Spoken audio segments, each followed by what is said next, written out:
Assalamualaikum warahmatullahi wabarakatuh. Alhamdulillahirrabbilalamin. Wassalatu wassalamu ala Sayyidina Muhammad wa ala alihi wa sahbihi ajma'in. Bersama kita lagi di rancangan Syawal Kan Tanya Ustaz.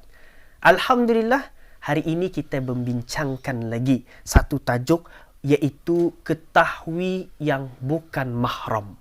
Ketahui yang bukan mahram. Secara ringkasnya, mahram ini bermakna orang yang haram dinikahi. Jadi lawanannya bukan mahram. Kalaunya bukan mahram, artinya boleh dinikahi, boleh dikahwini. Okey? Sebab itu di dalam ketani berhari raya, ketani berziarah ni, sunat hukumnya digalakkan dalam Islam untuk berjabat tangan. Untuk berjabat tangan, bertanya khabar, saling memberikan senyuman, itu sunnahnya. Tetapi ingat, bukan semua dapat dijabat tangan, terutama yang berlawanan jantina. Itu. Okey? Jadi mahram di sini saya bagi sedikit saja bayangan. Jadi saya ajak kepada semua, terutama penonton, untuk mempelajari ini. Siapa yang dikatakan bukan mahram ini? Pelajari yang mahram dan bukan mahram, supaya kita ni jangan selarahnya, jangan suka hati untuk bersalaman, berjabat tangan. Okey, ini sebagai bayangan saja. Antaranya, kalau mahram, iaitu adik-beradik keluarga, indung, ibu bapa, kemudian adik-beradik ibu bapa, okey, itu dikatakan mahram. Ataupun lagi adik-beradik kita ni ada anak, apa tu? Anak buah. Itu mahram, yang haram dinikahi. Kemudian yang bukan mahram, okey, ialah kalau ya start sudah dikatakan nama sepupu. Kadang-kadang orang berfikir, cuma adik-beradik jutunya sepupu tu boleh kahwinkah? Masih boleh kahwin. Dan di sanalah mula tidak boleh untuk bersalaman. Begitulah juga dengan aurat dan sebagainya. Okey, contoh, okey, adik-beradik, mama, okey, bapa, mama ada adik-beradik ya. Okey, atau adik-beradiknya, ia ada anak. Kita ni sepupu tu. Walaupun hampir, masih bukan mahram. Dan apatah lagi yang jauh-jauh tu. Anak sepupu, kemudian pupu 2 kali, pupu 3 kali, walaupun berkaitan, orang berkaitan je kata ni tu nya. Babu mu je tu, walaupun namanya babu, walaupun namanya anunya angkalmu je tu nya. Contoh kan, indung petuanmu, digalarnya je indung petuanmu nya. Tapi kalau nya belum, kalau ia tidak dalam kategori mahram, maka dah boleh juga. Okey. Kemudian dalam hadis Nabi SAW untuk membuktikan betapa berdosa dan haramnya, dah boleh bahkan bersalaman suka hati.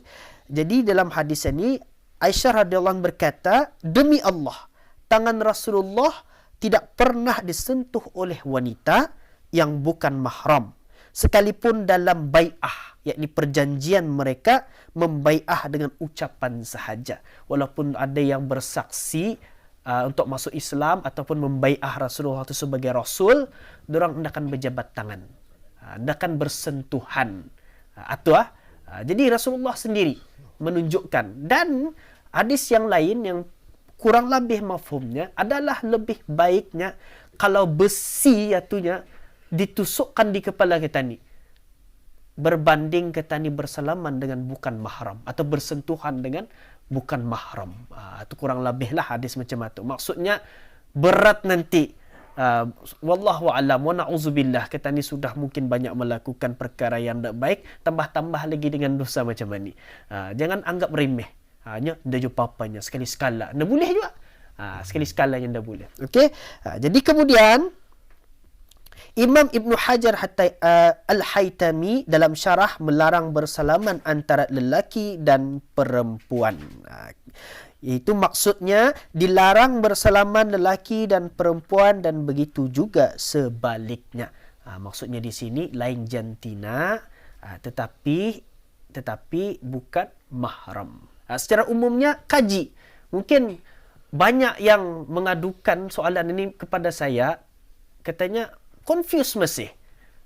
Tentang perkara ini, siapa mahram, siapa bukan mahram, pelajari. Ini menjadi fardu ain kepada kita ni untuk memelihara diri kita ni. Jelas? Jelas. Jelas? Alhamdulillah. Okey, ada apa-apa soalan?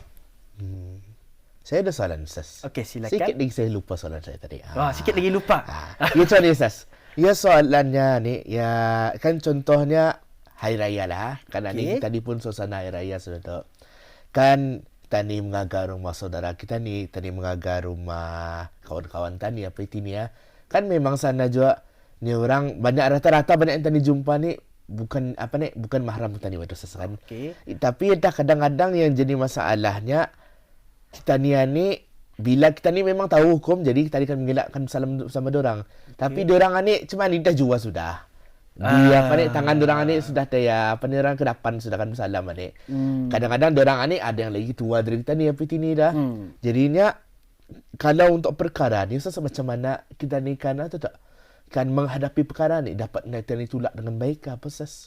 Okey, masya-Allah. Mungkin rasanya saya sendiri pun ataupun yang lain mungkin memang kanan ya perkaraannya, maksudnya mengalami pengalaman yang macam siawang menyoal ni.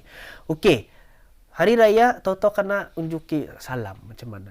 Apatah lagi tadi kena bagi ampau. Mungkin rasa bersalah. Macam tulak indak, salam indak. Okey, di sinilah Allah menguji sejauh mana keimanan kita ni. Allah uji sejauh mana kita ni kan memenuhi ataupun menjalankan syariat agama. Okey, kita ni pilih dosakah ataupun kita ni pilih tidak berdosa. Macam itu. Jadi ada cara-caranya mungkin. Ini saya kongsikan pengalaman lah. Jadi guru saya beritahunya kurang-kurangnya tolak bisai-bisainya. Minta maaf bu, dia beritahu saja. Minta maaf aja macam itu.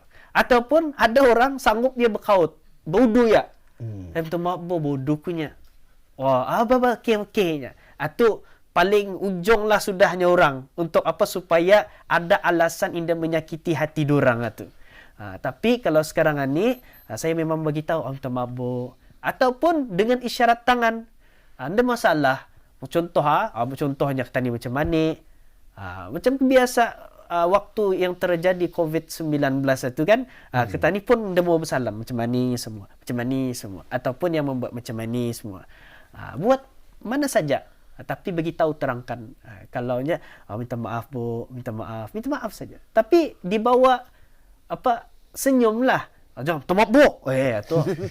Dah ada lagi melagau tu karang. Cuma tu hikmah dengan hikmah. Okey, boleh jelas? Jelas insya-Allah. Alhamdulillah. Ada lagi apa soalan? InsyaAllah Ustaz ada satu soalan lah Ustaz. Okey. Kan biasalah kalau kita ni beraya ni di mana-mana sajalah, orang hampir ataupun orang dekat atau rumah kawan-kawan. Biasanya kalau macam kan balik tu Ustaz, kadang ada yang perlindungan, salam tu uncle macam contohnya kanak-kanak tu bersalam saudara saya tu. Yang ni macam apa Ustaz? Kalau sekiranya lah kanak-kanak tu, ya kanak-kanak kadang saya ni macam keliru juga macam boleh kena disalam kanak-kanaknya. Kanak-kanak tu macam mana tu Ustaz kalau kanak-kanak ni Ustaz? Boleh kita disalam? Masya-Allah. Rasa tua rasanya tu Uncle-nya salamnya uncle. Diri ni belum jo kawinnya kena sabut dia uncle. Terpaksalah menerima hakikat yang diri kita ni uncle tu Okey, menjawab soalan berkenaan soalan tadi ni macam mana kanak-kanak? Okey, mudahnya kalau ya belum balik, kanak-kanak yang baru juga sudah rendah, berlusir-lusir masih kesana kemari, itu tidak masalah. Tidak masalah. Tapi dalam keadaan yang lain, kita ni kadang dah tahu, ya ni balik ke indah. Artinya basar sudah tahu remaja. Remaja ni susah sikit kita ni kan meneka, ya ni balik ke indah. Okey, walaupun sulnya baru tahun 7-nya, tahun 8. Belum kali balignya, pasal aku dulu belum balignya, contoh. Tapi kita ni dah tahu. Jadi sebaik-baiknya dielak. Pasal ia sudah tumbuh besar, dielak supaya tidak menimbulkan fitnah dan minta maaf minta ampun supaya tidak menimbulkan nafsu. Kita ni menjaga diri walaupun ia sangat muda. Itu cara yang terbaik untuk mengelak daripada perkara itu terjadi. Jadi secara kesimpulan soalan tadi, kalau kanak-kanak yang benar-benar bermain lakat kesana kemari, berlusir-lusir, berlari-lari itu tidak masalah. Tapi kalau sudah tumbuh dewasa ataupun tumbuh remaja itu, kita dah tahu ia balik ke indah, maka adalah lebih baik dielakkan. Kalau boleh, kadang takut je dia kuaninya ya sakit hatinya. Dia mau lagi karang anunya menolong-nolongnya. Menolong berdagang kanya, menolong memanyapkan. Okey, caranya terangkan. Kita ni terangkan arah generasi muda kita ni bahawa perkara itu tidak boleh. Walaupun lah aku ni uncle-mu, tapi kita ni ada apa anda boleh jual bersalam. Jadi minta maaf lah ya. Kemudian kita ni bawa dengan gembira lah, dengan senyuman apa, ia pun ya kan dah boleh. Okay, alhamdulillah, ia pun memberi kesadaran. Tidak secara langsung kita ni memberikan ilmu dan dakwah kepada masyarakat, terutama dalam keluarga, kerabat, saudara kita ni. Okey, boleh jelas? Alhamdulillah. Jelas. Alhamdulillah. InsyaAllah sebagai kesimpulan, apa yang saya sampaikan, ilmu-ilmu dan tip-tip, mudah-mudahan saya, Auda penonton dan kita ni semua dapat mengamalkannya dan menyampaikannya, dan dengan ini terjagalah diri kita ni, terjagalah Islam kita ni, terjagalah iman kita ni. Sebab apa? Perlunya kita ni menuntut ilmu, tahu tentang syariat-syariat agama. Sebab apa? Ramadan sudah lepas. Kita ni mahu kesan Ramadan itu dibawa di luar Ramadan, dan sebab untuk melihat Ramadan kita ni diterima ataupun tidak, lihat adakah ia merubah diri kita ni menjadi lebih baik ataupun indah. Itu. Okey, insya-Allah di lain kesempatan kita ni akan berjumpa lagi. Dengan itu saya tutup dengan wabillahi taufik wal hidayah. Assalamualaikum warahmatullahi wabarakatuh.